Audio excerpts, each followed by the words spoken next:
السلام علیکم ناظرین، میں ہوں حکیم محمد باسط اور آپ ڈسکس کریں گے ہائی بلڈ پریشر کے بارے میں، یعنی کہ ہائی بلڈ پریشر کیا ہے اور اس کی وجوہات کیا کیا ہو سکتی ہیں۔ تو سب سے پہلے ہم یہ دیکھتے ہیں کہ اس کی جو نارمل رینج ہے وہ کتنی ہونی چاہیے۔ اس کی جو نارمل رینج ہے وہ 120/80 یعنی کہ 120/80 ہے۔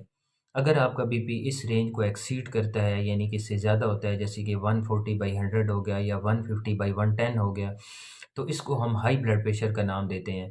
بلڈ پریشر جو ہے یہ ایک خطرناک مرض ہے۔ جب دل دھڑکتا ہے تو خون آپ کی باڈی کے اندر گردش کرتا ہے اور پورے جسم میں توانائی اور آکسیجن مہیا کرتا ہے۔ خون گردش کے دوران آپ کی نسوں اور نالیوں پر پریشر ڈالتا ہے، اور اگر یہ نالیاں تنگ ہوں گی تو جو آپ کا دل ہے وہ اوور ورک کرے گا، یعنی کہ زور لگائے گا، طاقت لگائے گا، تو اس سے کیا ہوگا، جو آپ کے مسلز ہیں ان پر وزن پڑتا ہے، اور جو آپ کے دل کی دیواریں ہیں وہ بھی اثر انداز ہوتی ہیں۔ تو اس چیز کو ہم ہائی بلڈ پریشر کا نام دیتے ہیں۔ اب اس کی وجوہات جو ہیں وہ کیا کیا ہو سکتی ہیں۔ سب سے پہلے تو یہ ہے، اگر آپ کا وزن نارمل رینج سے زیادہ ہو رہا ہے تو یہ بھی ہائی بلڈ پریشر کی وجہ بنتی ہے۔ اس کے علاوہ جو ہمارا سلیپ سرکل ہے وہ اگر ڈسٹرب ہو تو وہ بھی ہائی بلڈ پریشر کی وجہ بنتی ہے۔ اس کے علاوہ نمک کا بہت زیادہ استعمال یا تلی ہوئی چیزوں کا بہت زیادہ استعمال بھی اس کی میجر کاز بنتی ہے۔ اس کے علاوہ جو سب سے بڑی بات ہے وہ یہ ہے کہ جو آپ کا جگر ہے وہ تسکین میں چلا جاتا ہے، یعنی کہ جگر کے اندر ٹھہراؤ پیدا ہو جاتا ہے۔ تو اس سے کیا ہوتا ہے، آپ پہ موٹاپا آنا شروع ہو جاتا ہے، نیند کی کمی ہو جاتی ہے، کولیسٹرول بڑھ جاتا ہے، یورک ایسڈ بڑھ جاتا ہے۔ تو یہ جو چیزیں ساری ہیں یہ آپ کے ہائی بلڈ پریشر کی وجہ بنتی ہیں۔ تو آج کل تقریباً 85% جو لوگ ہیں وہ اس بیماری میں مبتلا ہیں، یعنی کہ ہائی بلڈ پریشر کا شکار ہیں۔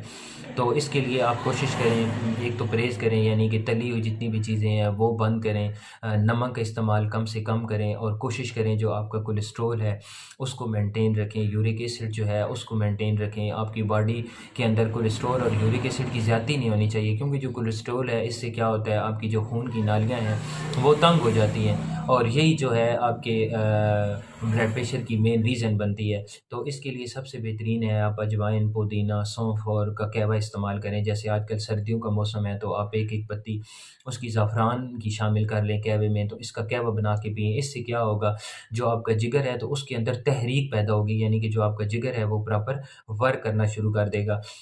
اس کے علاوہ میرا ایک اپنا کلینک کا دیسی نسخہ ہے، ماشاءاللہ میں اپنے پیشنٹ کو تقریباً یہ یوز کرواتا ہوں، تو اس کا رسپانس مجھے بہت اچھا ملتا ہے۔ جیسے کہ آپ گھر میں بھی یہ بنا سکتے ہیں۔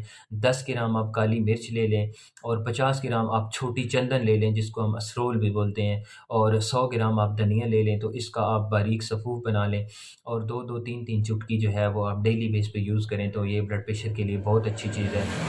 اس کے علاوہ لہسن کا استعمال کریں، اور نیم گرم پانی میں آپ 1 چمچ شہد کی اور آدھا لیمبو جو ہے یہ آپ ملا کے ڈیلی بیس پہ یوز کریں، تو یہ بھی بلڈ پریشر کے لیے اچھی چیز ہے۔ تو کوشش کریں، پرہیز لازمی کریں، اور یہ جو چیزیں میں نے آپ کو بتائی ہیں یہ آپ یوز کریں، آپ کو انشاءاللہ بہت زیادہ فائدہ ہوگا۔ بہت شکریہ ویڈیو دیکھنے کا، جزاک اللہ۔ دعا میں یاد رکھیے۔ اللہ حافظ۔